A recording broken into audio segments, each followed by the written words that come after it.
they often say the first sign of madness is talking to yourself. And then they say, you're grand once you don't talk back.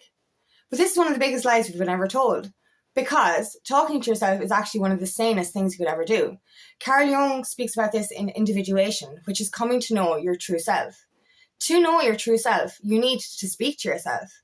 Why? Because 95% of our lives are dictated by our unconscious mind. Only 5% by the conscious. The unconscious mind is where everything is stored. So our own mind has hidden so much from us due to trauma or past pain as a way of protection. And the only way to uncover these things is by talking to yourself and by talking back. My name is Angela Cleary. I'm a feminine empowerment coach and I specialise in healing after narcissistic abuse. I don't know how many times people have said, don't talk to yourself, it's crazy, or don't talk back anyway, you're not, you know. And I'm like, I live on my own. I talk to my dog and my cat, but I also talk to myself. And I used to do it just as a random kind of accidental thing. But when I discovered that I had things within me that my body reacted to, like I'll describe it. Like literally we're so good at bottling things up. We're so good at hiding things away. But when we suppress stuff, our body will react. Our body will come up with emotions. And I'll describe this. Back a few years ago, I was in a nature toxic relationship.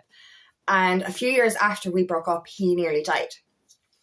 And a friend of mine told me, and I was like, fuck him. I don't give a shit. I don't care. You know, so I got on with my life. I was like, no, I don't care. A part of me felt he deserved it. And I hate even saying that because I'm not like that anymore. I don't believe that anymore. But at the time, I just felt, right, whatever, you know, karma. But my body started to react. My body started to react with symptoms as if I actually was concerned. And I was like, no. I'm not concerned. What the fuck is going on here? And I freaked out a little bit because I was like, you know, does this mean I still have feelings for him? Or which I didn't do anyway because the person he created had feelings for him. I didn't. But I was like freaking out, kind of going, why am I caring? Why am I concerned? Oh my God, this is really affecting me. So I discovered it's because unconsciously I felt guilty. And how did I discover this? I realized that my unconscious mind was suppressing the truth and my body was trying to tell me, you need to fucking face this. But how do you face something when your own mind is literally hiding that shit away from you? And I decided, and I think this was before I even discovered Carl Jung and individuation, I decided to just speak to my unconscious mind. So I called him George. Like at the time, I was at the start of my spiritual journey and there was loads of voices in my head. There was my shadow, there was my ego, there was my soul, there was an old woman, there was all kinds of voices in my head. And I decided to call my unconscious mind George. And I spoke to him as a separate entity. And I said, you know, what's going on here, lad? Tell me what's going on. Do you know what I mean? And I literally got the answers. And I discovered magic. I realized that I was feeling guilty for my ex's, near-death experience. And I was like, why do I feel guilty? I felt guilty because after we broke up, I was so fucking bitter. I was so angry with him. You know what I mean? And then a few years later, when something happened, I was like, fuck him, I don't care. But the minute I was like, oh my God, that, you know, my resentment, I felt like I caused it by my thoughts and my anger and my unforgivingness. That's when I realized I needed to forgive him, not for him, but for me to be able to release it and not feel guilty for his life. And that worked. And ever since then, I have been talking out loud to myself every single day, back and forth. I am my own therapist. Literally, when I'm going through any issues, I will turn off that television, I will stay in silence, and I will ask myself, what are you feeling? Why are you feeling this? Why are you being triggered today? What is coming up to the surface? And you know what? I answer myself. And you know, I get all the fucking answers. And it's like massive epiphanies come in.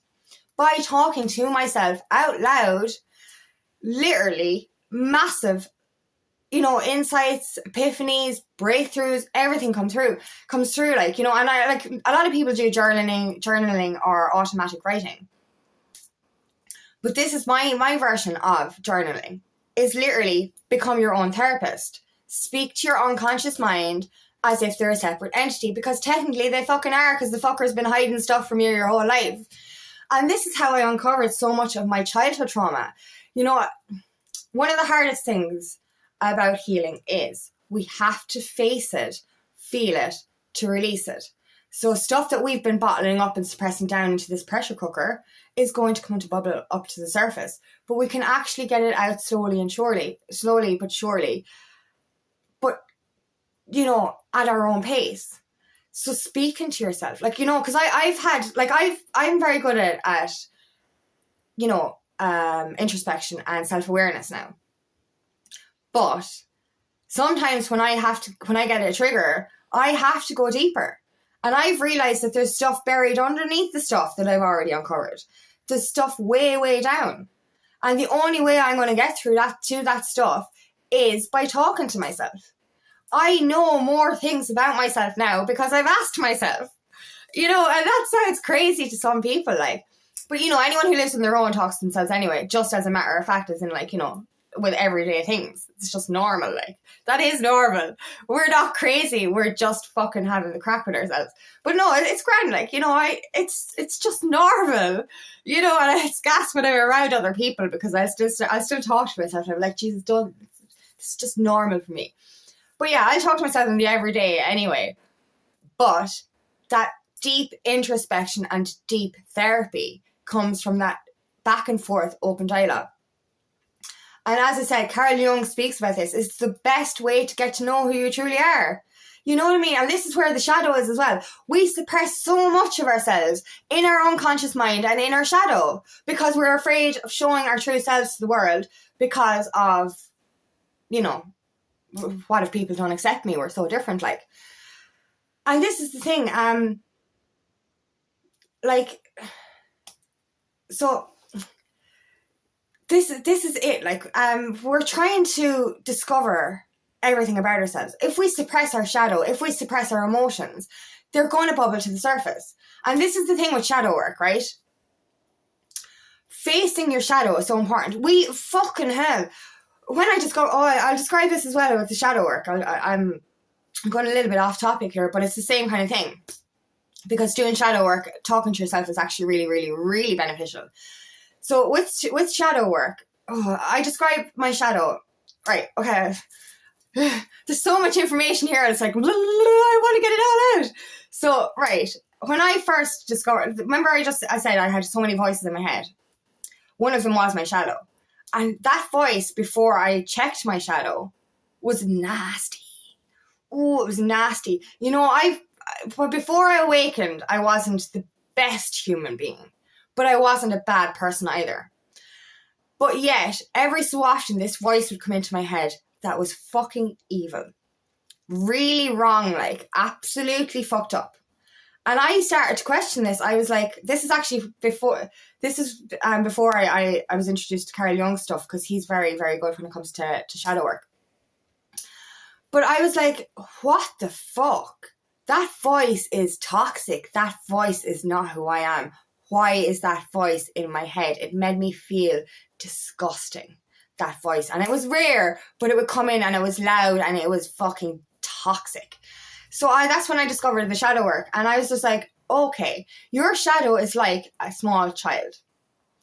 If it's left unattended, if you ignore a child, if the child is tapping you on the shoulder and going, here, give me attention, and you ignore that child, the child is going to start pulling on your fucking arm, and then the child is going to go fucking crazy if you don't fucking listen to it. This is like your shadow. If you ignore your shadow, the shadow comes out in unhealthy, toxic ways. This is like, you know, that's the imbalance of the light and the dark. So we actually have to embrace our shadow. In our shadow, we hide parts of ourselves that we think we should be ashamed of because society told us about it, like our sexual desires, you know, certain things that we like. And it's a simple thing of liking a Justin Bieber song. Years ago, if I didn't, you know, I might like a Justin Bieber song and I wouldn't have told anyone. Jesus, they're going to laugh at me. But suppressing something like that can fuck your shadow up as well. Now I fucking admit that I like Justin Bieber. I like every kind of fucking music. Who gives a shit? Judge me, don't judge me. I don't give a shit. I don't. So this is it. The simplest of things we hide in our shadow because we're afraid of people fucking laughing at us because it's not their thing. When we suppress these parts of ourselves, we're not living our true authenticity, and this would lead to imbalance. This is what leads to that evil voice in your head, and this is what leads to you fucking reacting to out of guilt to something that you thought you weren't reacting to. So this is why asking yourself, befriending your shadow, take your shadow by the hand and bring it out to fucking play. When you balance your light and your dark, it's fucking beautiful. This is where your creativity lies. This is where your magic lies. This is where your truth lies. And a great way to figure out what's in your shadow is talking to yourself. It's that fucking simple. It's really that fucking simple. How do you get to know yourself? How do you get to know the true, deepest, darkest depths of your soul? Talk to yourself and talk back. Very important to talk back. You know what I mean? Because there's two sides. Your conscious mind and your unconscious mind need to have a conversation. Because this is the only way you're going to ever know who you truly fucking are. So no, it is not fucking crazy to talk to yourself. You know, it really isn't. I've discovered the deepest things within me. Every day I discover more. You know, and that's the thing. Like, you know, I'm on a healing, consistent, continuous healing journey. Every day I have a conversation with myself. Every day I'm my own therapist. Every day I discover something else. Every day I release more. This is one of the most beautiful techniques I have ever found to healing myself, to understanding myself. I have now embraced my shadow. I brought out all of that shit. You know, none of it's that bad. This is the thing. We think the stuff in our shadow is bad. We think the stuff that we're hiding is bad. It's not fucking bad, but if it's left unchecked, then it gets bad. If you ignore the parts of yourself that you're suppressing, your shadow will react in very unhealthy ways. And I'll describe it.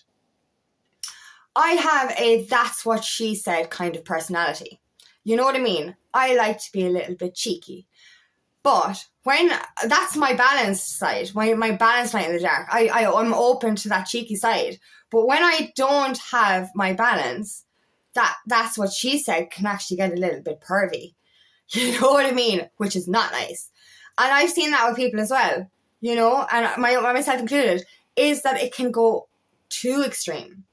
Or there's other times that when my light is too bright, I end up a bit prudish. You know, and I'm like, that's not me either. I'm the balance in the middle. That's what she said. You know, that kind of way. This is who I like to be. That nice, happy in the middle and having the crack. Whereas if I'm unbalanced, I get pervy or prudish. Don't like either of those. So let's come back to the middle and just be a little bit cheeky. This is it, like. If we suppress the cheeky sides of ourselves, it will end up coming out in, you know, overly pervy ways or underly pervy ways, which is not nice either. So yeah, this is all about balance within, balance between the unconscious and the conscious, balance between your ego and your soul, learning more about yourself by literally speaking to yourself, asking yourself those questions. Introspection. This is what it is. And you know, as I said, people journal, people do automatic writing, people do these other kinds of techniques. My journaling is literally have an open conversation with myself, back and forth, and we have great times, myself. We have the greatest of times. So yeah, it actually is great fun as well to talk openly to yourself. You not only discover the truest parts of yourself, you will get to have a little bit of crack, especially if you're living alone and the dogs don't talk back all the time. Do you know, you need somebody to kind of vibe off of. So why not vibe off yourself? You know, and I do this in the car as well. You know, if anyone drives past me, I'm either singing in the car or I'm having full-blown conversations with myself in the car. Do you know, because it's a great time to actually have introspection with yourself in the car. Like, you know, you don't have to do this in public. You can do this on your own. I do that. I actually started doing it out loud in the shop the other day. And I said something out loud talking to myself. I was like, oh yeah, not supposed to do that outside. Fuck it, I don't give a shit. Call me crazy all you want. I'm proud to be called crazy by a world that is conditioned. Very proud. So yeah, talk to yourself, open dialogue, get to know who you truly are by literally having an open conversation with you. Be your own therapist, because it's absolutely beautiful. So thank you so much for listening today, and I really hope this resonates. If it does, please like and share, and please subscribe to my channel so I can reach as many people as possible. And if you'd like help on your journey, please book me for a discovery call today, and I'd love nothing more than to help you on your path.